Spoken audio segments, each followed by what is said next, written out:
Samarkand manuscript. Soviet researchers, or Orientalist researchers, took this copy from Samarkand to St. Petersburg. So how was it returned back to Samarkand? This is the story by Muhammad Hamidullah, which I'll read verbatim so that we can see how it came back to Samarkand. Russian historians suggest that it was sold by the ruler of Samarkand to the Russian commander. The idea is to establish that the Russians had not stolen but had bought the copy. In any case, it remained in St. Petersburg until the end of First World War I. When the communists came to power, many who did not wish to live under the new regime immigrated to different countries. One of them was General Ali Akbar Topchi Bashi, who went to Paris. I had an opportunity, that means Muhammad Hamidullah had an opportunity to meet him. He told me this story. So this is the story that was narrated to Dr. Muhammad Hamidullah by the General Ali Akbar. I was present in St. Petersburg as a senior officer of the army when the Tsar was killed. I sent a commando force to take over the royal palace and seek out Usman's personal copy of the Quran from the royal library. As an army general, I went to the railway station and demanded an engine from the station master. I placed the Quran in the engine compartment and ordered the engine driver to take with an army escort to Turkestan as quickly as possible. Thus the copy reached its destination, Samarkand. A few hours later, the communist commanders got wind of the incident.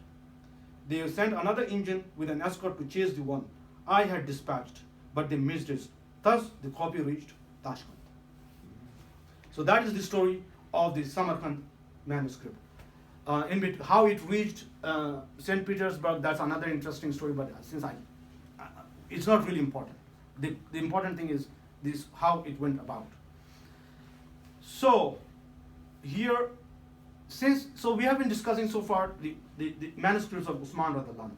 New research, discoveries have brought about have fragments of manuscripts that predate this Usmani manuscripts. So let's look at a few of them.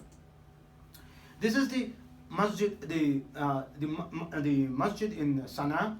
It collapsed, the great masjid, and when it collapsed, the library, the walls, they exposed a lot of buried manuscripts. And when I say lots, it was huge.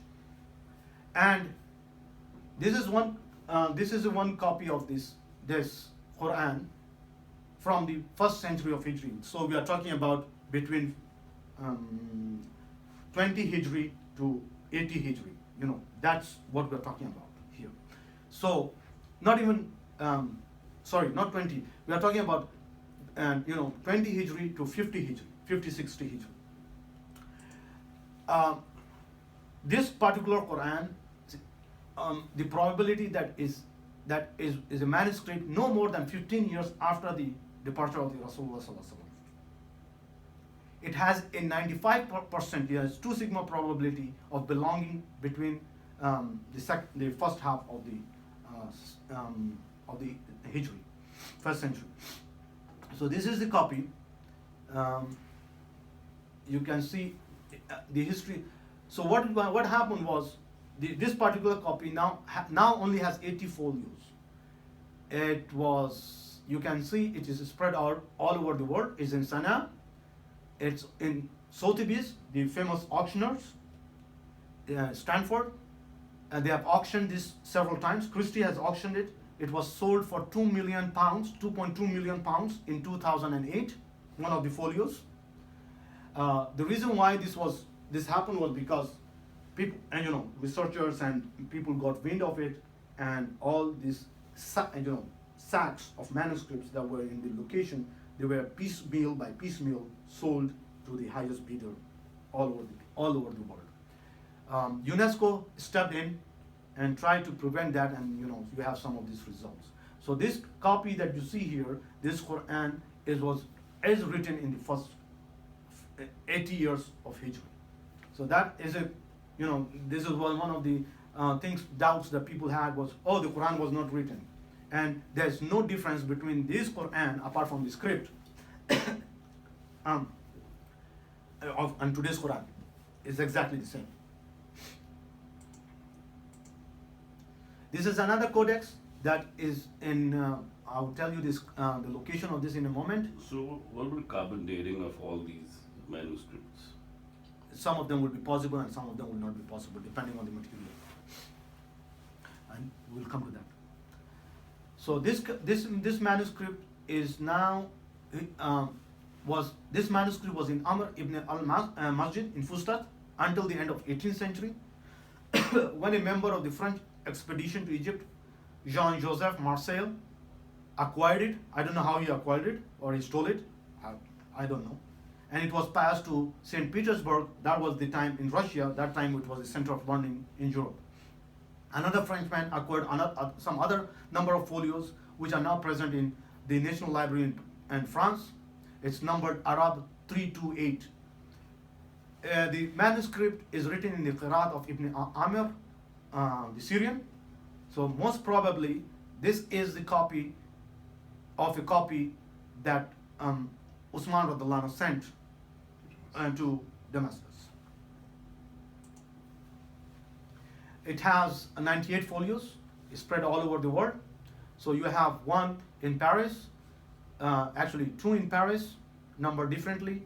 Russia. So what do you mean folios? There's one, they are written. This is one page at a time. Oh, one page is one folio. Yeah. Vatican City, in the Khalili collection of Islamic art in London. Originally, this Quran would have contained around 210 to 220 folios, meaning the complete Quran. Now we only have 45% of the text. This is one of the oldest Quran manuscript found. It's called Codex BL 2165,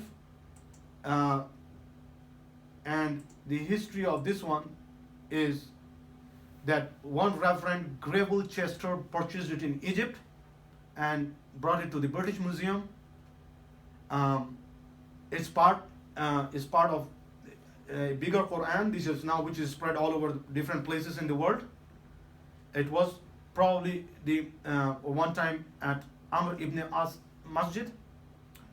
A part of the folio was acquired by Dar al-Asar al-Islamiyya Kuwait in 79 when it was auctioned. Total number of folios are 128. You can see it's spread all over the world. Right now it has 57% of the total text of the Quran.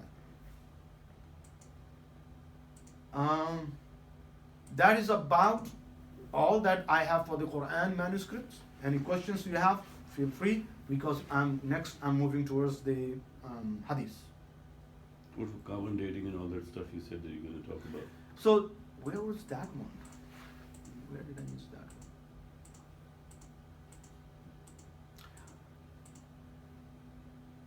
The carbon dating of this was the Sana manuscript. This is the 95% one. This is the one that we are talking about.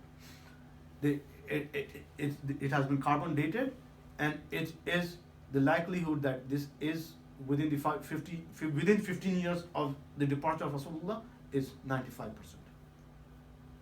What do you mean 95%? 95%. That's the statistical accuracy of the method that whoever is using.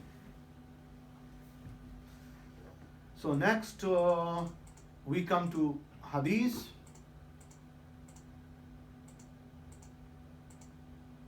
I was going to talk about Isnad, but I am going to skip it. These are new methods by which Isnad, Mustafa Azmi and all these people are analyzing Isnad. Very beautiful method. We will give a presentation separately for Isnad. Now this is the manuscript of Sahifa Hamman ibn Munabbih. Hamman ibn Munabbih is the student of Abu Huraira radhiyallahu anhu.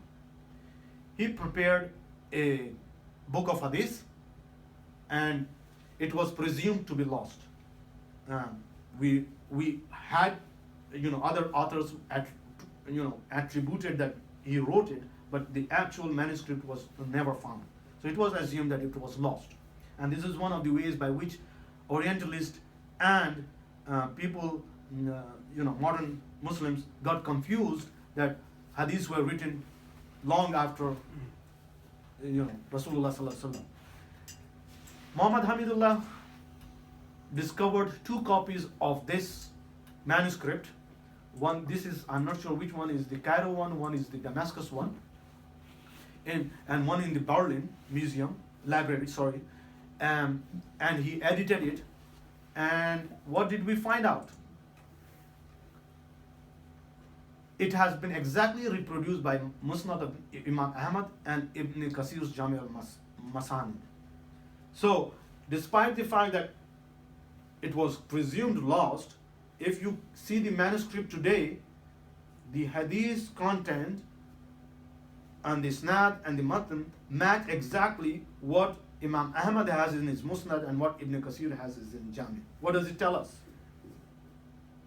It tells us that our scholars have done a marvelous job of preserving the message of Islam, the Wahi. So these asnad, you go back, if you can go back. Isnad? No, we are not talking about Isnad. No, what are you talking about? What were these lost things? What were lost? Sahifa ibn Hamman ibn Munabbi. Sahifa. What is this Sahifa? Is a hadith. Hamman ibn Munabbi was a student of Abu Hurairah radhiyallahu anhu. So he wrote the hadith of Rasulullah sallallahu alaihi wasallam transmitted by Abu Hurairah. What Abu Hurairah was telling him. Written At the time of Abu Hurairah radhiyallahu anhu. after Prophet. After Prophet sallallahu alaihi wasallam. Hamman ibn Munabbi is a tabi. He's not a sahabi. So Abu Hurairah radhiyallahu anhu had also a written copy, and he transmitted all those hadiths to Hamman ibn Munabbi. So what about Abu Hurairah's written copies? That has not been found. So this is his copy basically. This is Abu Hurairah's copy, if we look at it critically. Because if I'm the teacher and you are my student, and I'm telling you this thing and you are writing it, basically it's my copy. Either I write it or you write it. No? But obviously when you're transmitting it to me, obviously I'm not going to be 100%. No, that's not. That's why that's why I talked about Isnad. It's not. This is the. It has to be. So this is the way it was done.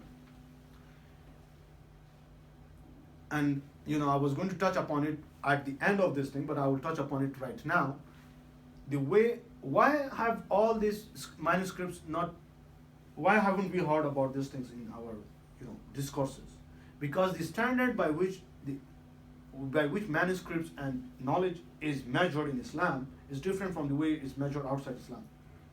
In Islam, you have to have a sanad before you can establish anything. So if all those manuscripts that I just showed you, Islamic scholar will reject all of them. Because you cannot establish Sahih that this isnad is coming from Usman radhiyallahu anhu. I don't understand what you're saying. Okay. You saw the copy of Usman radhiyallahu anhu? Or the Sahifa, the manuscript? We say it's 95%. Oh, you're talking about Quran now? yes, I'm talking about the Quran. You saw the copy. We are accepting that this is a copy of Usman radhiyallahu anhu. Right? Just take it, just for argument's sake, let's accept it. According to the standards of Sahih Bukhari, Sahih Muslim, and our Islamic fuqaha and alim, it's not acceptable. It doesn't have a sanad. Yeah. A continuous sanad back to Usman radhiyallahu anhu. It's broken. Chain of narrations. We are piecing it together, right? I'm reading this, Muhammad Hamidullah is reading that. I'm piecing it together.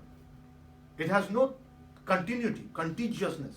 Good. So according to this So one, whatever you said means nothing. no.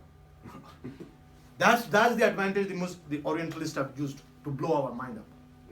You're just saying that. Right? No. I'm not saying that. I'm saying this is the trick. So understand the context. Context is this. Okay, let me give you another. You just brought. Let me give you an example. Let me give you an example and I'll elaborate. In the case what you made up. Okay, hold on. Presented all the evidences that Quran is coming from the sources, and now you're saying it means nothing. No. He's piecing the thing to prove the point. Let me explain to you something. But are you aware of criminal court and civil court? Oh, Yes. A person can be not guilty in criminal court but guilty in civilian court.